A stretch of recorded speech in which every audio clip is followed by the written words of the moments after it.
Twisted Tree Farm. Just a little tour of the gardens here. On the right are black-cap raspberries I just put in, an ever-bearing type. Makes 2 crops, summer and fall. Then we got some purple raspberries in the middle, garlic bordering it. Over here is more garlic, bordering a red raspberry prelude. Some Menage Smeru currants.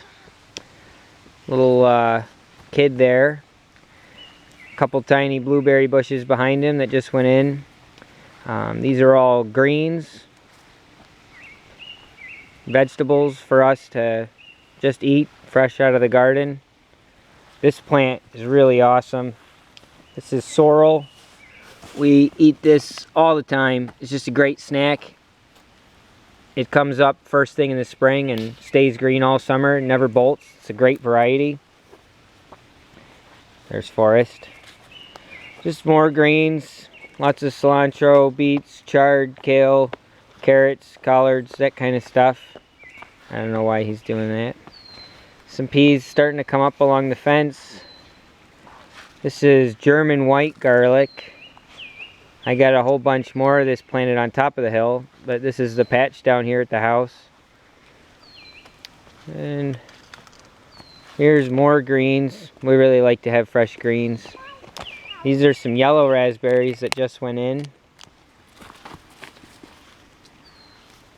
And back there in front of the outhouse, so a whole bunch of stuff. There's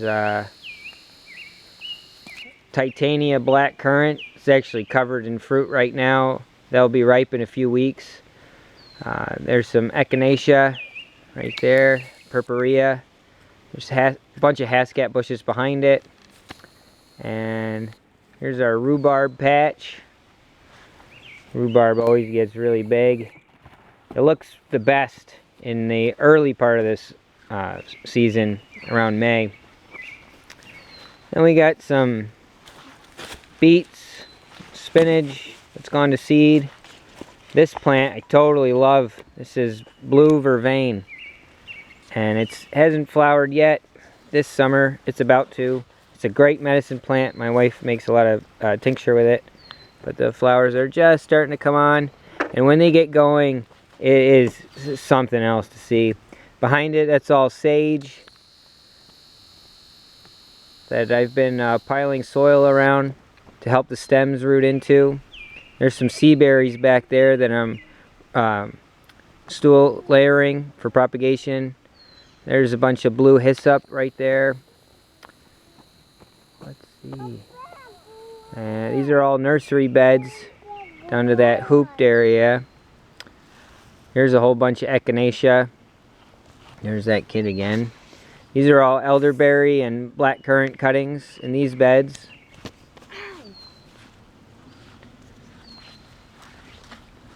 More herbs. So this was the Echinacea purpurea, and this is Echinacea angustifolia, the narrow-leafed echinacea, highly medicinal plant.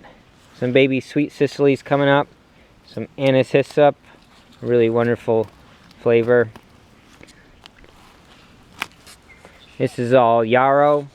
It's just starting to flower. We love this plant. It's an amazing medicine plant. I actually cut my hand pretty bad today, and I just shoved some wadded up yarrow on it, and the bleeding stopped right away. These are all baby chestnuts in here. They just started coming up maybe a month ago. That's very exciting. There's thousands of them. This bed has a couple hundred, but I have quite a few beds of them. Still learning to use the camera. Anyways, let's continue our journey here. Past the yarrow, we've got skullcap with some lavender in front of it. The lavender's just about to flower. Big old comfrey plant. I just noticed the other day that hummingbirds are all over the comfrey flowers. This is all horehound here. Behind the horehound is a nice bed of hascaps that I rooted last summer, and they're just nice little plants. They should be really nice by the end of the summer.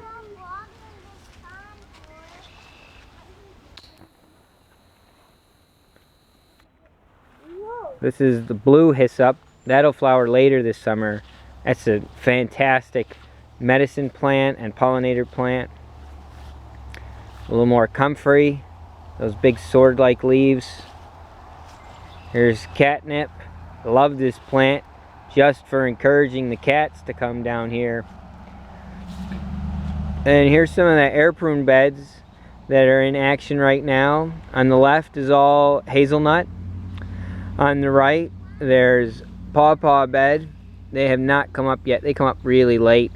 Then the middle on the right is chestnuts, and then the last one on the right is butternuts. And the nursery keeps going. Those are elderberry bushes in the back there. I don't have too many pots left. A lot of people have stopped by this spring and cleaned me out, which is great. These are our elderberry coppices. Those I cut down in the winter, harvested all the cuttings, and now they're growing back and I'll get a ton more cuttings. These are all nursery beds in here. There's got to be at least, I don't know, 8,000 trees in this bed from here to the weeds at the end. Yeah, there's more stuff, but it's hard to walk around and show everything. Alright, there we are.